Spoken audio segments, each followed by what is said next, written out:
For today's episode, we will cover circadian rhythms. This is a huge concern in our society, autism or not. We will cover effective protocols to set the circadian clock, the circadian rhythm. Remember, this is a two-part process, light and dark. With autism, essentially, every autistic has problems with circadian rhythms. But first, a message about Daylight Computer Company, very relevant for today's episode. I would like to take a moment and mention a pressing issue we are seeing in our modern world, and that is tech use and tech light. The data are impressive and concerning on isolated wavelengths of light, especially shorter wavelengths, which is blue light.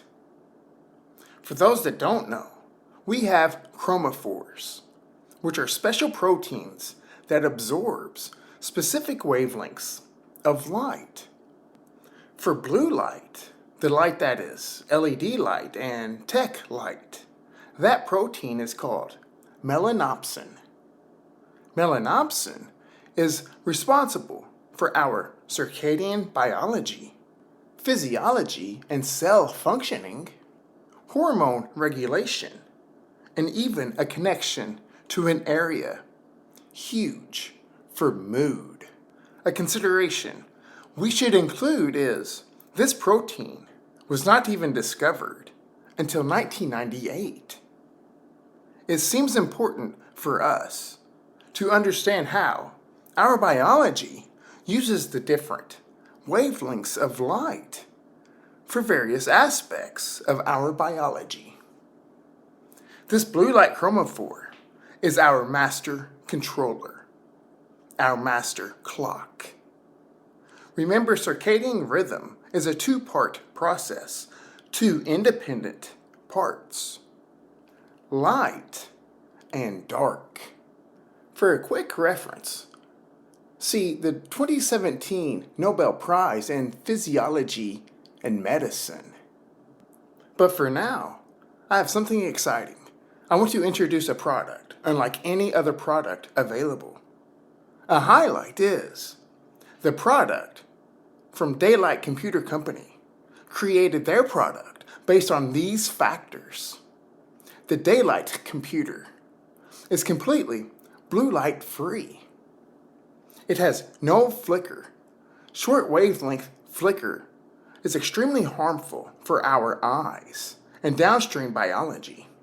Light flicker is constantly turning our central nervous system on and off. Essentially, it is like going to a light switch and repeatedly turning it on and off. The problem is, blue light and LED light does this. And it is so rapid, you cannot even perceive this in real time.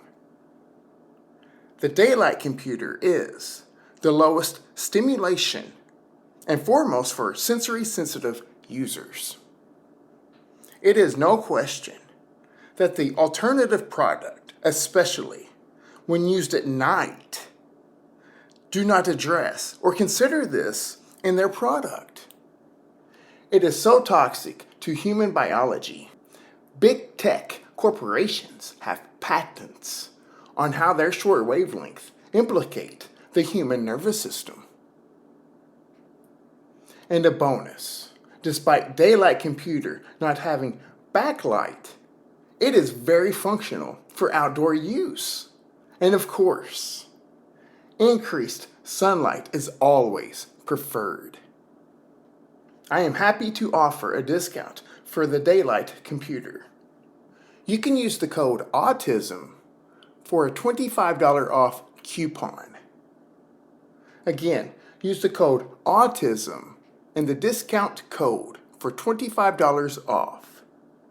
See the link in the show notes to Daylight Computer Company, or just give it a quick search in your internet browser. Use the code AUTISM for $25 off. Remember, autism is also two major regions of interest. One is a lack of biological energy. This is mostly through development. And two, improper clock timing of our physiology. Remember this pressing question. What do you think light is? Remember, we are only 100 to 130 years or so into artificial light. So we will cover more on how light interacts with biology. The good news is, it is simple.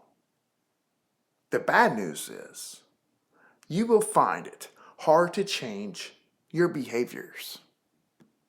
Humans we prefer comfort. We like habits. We've covered this with human behavior, human neuroplasticity. In some ways, light, certain wavelengths, are responsible for this.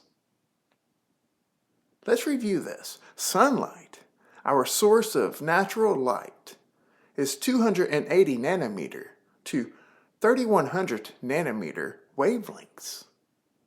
And a quick recap, UVB is 280 to 315. UVA is 315 to roughly 380. Sometimes you will see it go up to 400. And that starts the visible light spectrums, the rainbows, from blue all the way to red light. This is 380 nanometer to 760 nanometer light. And after that, you have the near infrared and then the far infrared and so forth, all the way out to 3100 nanometer light. Artificial light is isolated wavelengths, and newer, modern light is the shorter and stronger wavelengths of light. And the more isolated light ranges, the light wavelengths. For instance, incandescent bulbs are roughly 500 nanometer light all the way past to 760 red light. It goes into the near and far infrared light. However, LED and tech light, very bad. This is roughly 400 to 600 nanometer light, and it has a high peak at 480 nanometer light. This is very short and strong, isolated wavelength. And remember chromophores. Remember melanopsin. Melanopsin wasn't discovered until 1998. This light-sensing frog skin in our eye, essentially, and now found across the body. Yes, frog skin. See Iggy Provencio from UVA, not the wavelength, not UVA wavelength, but the University of Virginia. He studies this. He discovered melanopsin. Melanopsin sets our circadian clocks, our circadian rhythms, and it is a blue light absorbing protein, a chromophore. Remember, chromophore is a light carrier, or a carrier of light. That is the translation of chromophore. This sets our physiology. This sets everything. Our neurotransmitters, neuromodulators, hormones, our tissues and organs, every cell and so forth. See the 2017 Nobel Prize for Physiology or Medicine. So much autism research shows data on all or some of these components. Today, humans are suffocated in this light wavelength especially the modern LED and tech light and so forth. It is not working. We see objective data. We can see this. And we do nothing. We are clueless about this. We remain clueless. And two things here. The lack of full spectrum during the day, the full spectrum sunlight that we just reviewed. And we are now able to extend the day with artificial light at night. Remember, humans evolved with mostly the moon as a source of light at night.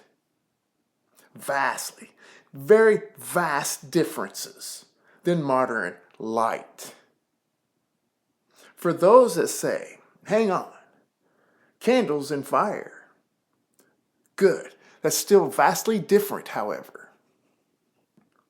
Let's go to this environment and how it implicates the mother and all of these known biomarkers, and what this means to the placenta, the womb, embryogenesis, and the living organism developing in utero. Artificial light, especially 1893, to most of the world, and autism in multiple parts of the world in the mid-1930s, from Leo Kanner at Johns Hopkins and Hans Asperger in Vienna, different parts of the world. And it fits the generational link, that generational requirement. Remember the families of the Kanner kids. They were exposed to this from the start. They were wealthy and capable of equipping their homes, their environments. And they worked indoors, even the mothers, the fathers. They worked indoors under these artificial lights. And remember the Amish. Hard comparison for the Amish here. People want to highlight the differences in vax schedules and their culture, the use of medical paradigms and so forth, or the lack of use of the medical paradigms. But their environment today mimics ours. The modern world in these early 1900s, their today environment is similar to ours 130 years ago. Huge miss in society, in my opinion. Another question is, how many have any consideration that the Amish low rates of autism is because they have less of a modern world? And here are some things to consider. Let's normalize this, and we should. It is true that they do not necessarily pursue centralized medical care. And two, their children are not forced into environments that could really bring these phenotypes out. Examples of this include the classrooms, the school day, the social interactions, and the social norms. And this is similar from ADHD as well. Centralized school day and the classrooms predates the rates of autism and ADHD. In other words, being forced into these environments and sustaining that, enduring these environments, it's very bad. Many contrast to these types of phenotypes.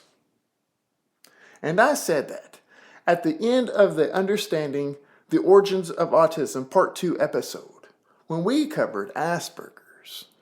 One thing that really highlights these different phenotypes is these new environments that we are indoors and forced into certain rules and structures.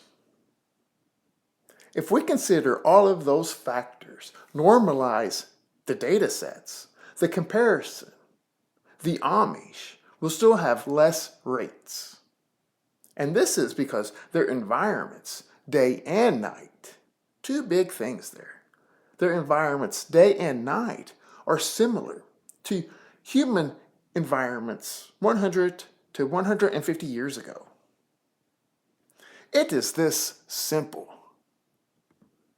But people will not consider that people want to self-serve their bias.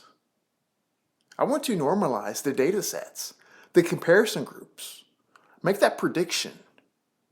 And I think it would come true. No type 1 error, or false positive, or no type 2 errors, false negatives, and so forth. But the people that just claim and say Amish have fewer rates because the vax schedule, there's going to be some truth to that. But there's going to be some errors in that. So anyway, the day. Actionable protocols to set our circadian rhythm. Autistic or not. Chronologically through the day, so immediately upon waking.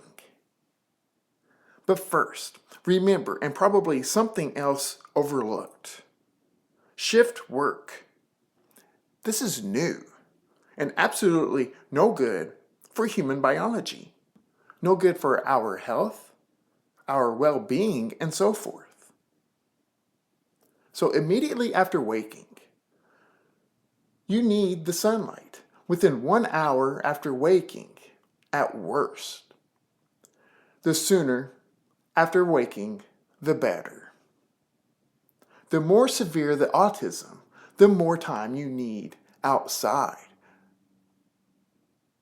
You should get at least 15 minutes at minimum. This sends a signal via the Melanopsin to the SCN, the suprachiasmatic nucleus, which remember is a monosynaptic connection.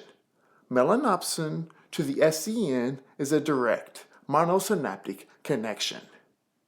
This, undisputed, tells us this connection is super important. That should be a hard stop and time for you to reflect on that. The SCN is our master clock. The example given is, if you use maps or a GPS device on your phone for directions,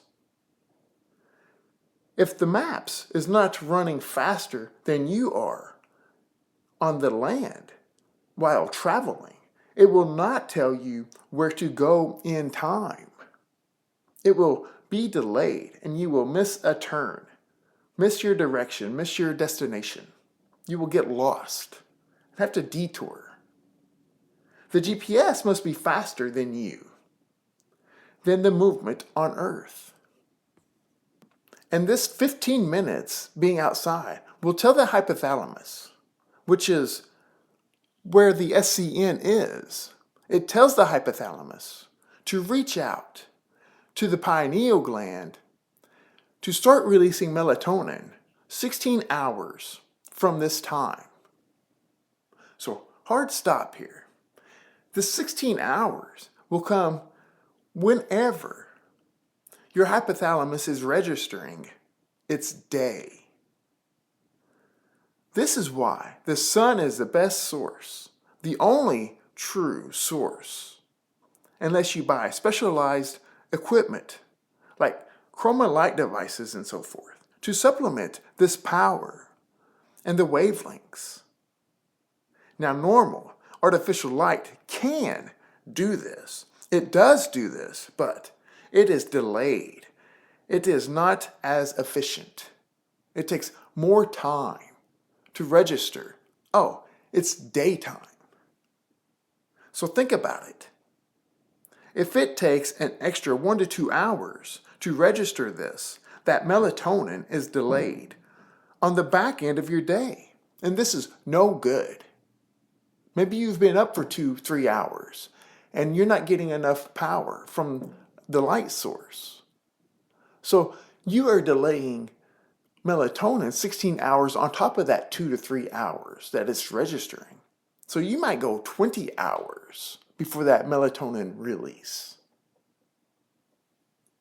Morning sunlight is not only the most important thing for today's episode, it is the most important thing for humans' daily activity. Morning sun is mostly red light. For outside resources, see these names: Samir Hattar, Dave Beerson, Michael Dew, Jack Cruz, Sean Kane, the Huberman Podcast, and Roger Schulholt. They do excellent work on this topic. And also, Iggy Provencio. Don't want to forget Iggy.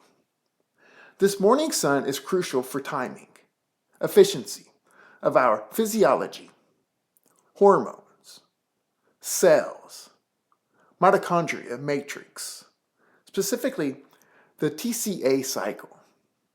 Do you know that can run catabolic or anabolic? I'd like to take a quick break to talk about Chroma light devices, very relevant for today's episode. Chroma, a Seattle-based innovator founded by ex-NASA and Air Force engineer Michael Shapiro, is on a mission to enhance physical and mental health with purpose-built devices, unlocking peak human health, cognitive function, and performance. Shapiro launched Chroma to restore the natural light lost to screens in indoor living, and delivers faster recovery, sharper minds, and better sleep. Their products hit hard. The Iron Forge speeds muscle repair with red and near-infrared light, while the Skylight mimics sunlight to boost sleep and energy. A standout, the Forge lamp, is a portable gem that fires 660 nanometer and 850 nanometer light to energize mitochondria and heal tissues on the go. Remember the 4 red light chromophores on cytochrome C oxidase, frequently talked about in the podcast. This is why. Their products are built with military-grade durability that have lasting impact. Chroma's tech fuses precision and power. Gallium titride power supplies, smaller, cooler, and stronger than silicone, provide flicker-free light that's easy on the eyes. High-powered LEDs target key wavelengths for skin, tissue, and cellular health, with smart heat management for the lasting impact. Every design decision Chroma makes serves a purpose: to create devices that are precise, durable, and effective for improving human life. Remember, humans use different wavelengths of light for different functions of life. Remember when I ask, what do you think light is? Chroma designs with our biology in mind, from sleep aids and wound healing to mitochondrial energy, full body lights and blue light blocking glasses. They are US made and Chroma ships globally and accepts FSA and HSA payments. Use Autism at checkout for a 10% off discount. That's Autism at checkout for a 10% off discount. The next protocol is maximizing midday sunlight. The sun spectrum shifts during the day. Midday is obviously when UV gets stronger. If you get morning sun, you will be fine. For the midday sun, you need the UV light wavelengths. Remember, Some chromophores absorb 200 nanometer to 400 nanometer light. The more sunlight you get, the longer you live. It's undisputed. If you can only get 20 minutes, get the 20 minutes. But ask yourself, why can I only get 20 minutes? And maybe a better question is, am I sure I can only get 20 minutes? Get more. The more you get, the healthier and longer the life. Block the sun from your favorite flower, and what happens? Or a tree. It is this much of an equal comparison. Those plants, the trees, the flowers, etc., won't live as long. They will not be healthy. Sad thing is, you can understand this, but as soon as we put human life into this equation, this comparison, most think we are different. Not true. Simply not true. Get as much as possible. Evening sun. Evening sun is similar to the morning sun, whereby it is mostly red light. The low-angle sunlight coming down on the horizon. The horizon will tell you that the brain, it is getting close to day's end.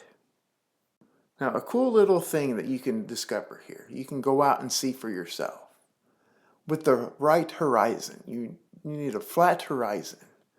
In the morning, just before the sun comes up over the horizon, and in the evening, just as the sun goes down over the horizon, there's roughly maybe 5 minutes or so, 5 to 10 minutes, 10 minutes tops, that you can see in the sky the visible light spectrum. And it's in reverse. The red light will be just over the horizon, and then it will work all the way up to the blue, kind of even violet light sometimes. You can see the rainbow throughout the sky. Now, green is harder to see, but if you see a real representation of the visible light wavelengths, green is very small. So in the sky, green is going to be hard to find, but it is there. So with these 3 different times of day, if I had to rate the 3, I would have to force myself into saying the important goes in order. This is the order of importance. 1 is morning sun. 2 is midday. 3 is the evening sun. Okay, sun is down, but you are still up. This is a big problem. Common in all households or employments, all lifestyles. So artificial light, a big, big problem. But we can minimize the implications. 1, no overhead light. Remember, we just trained ourselves with the low-angle sunlight. The sun is going down. It's day's end. Remember, training ourselves in the morning. We don't want to continue that to overhead light and delay that melatonin. This is the day's end, so no overhead light. Now, if it's right after dark, right after the sunset, and you maybe have 4 or 5 hours left of your day, the first part of that, the first couple of hours, it won't hurt you too bad. So yes, 100%, the overhead indoor light prolongs this. The brain is still registering daylight. The overhead light at night will destroy your circadian rhythm because of this. Table lamps are better, floor lamps, and not the extended lamps that's about head level, about 5 to 6 feet tall.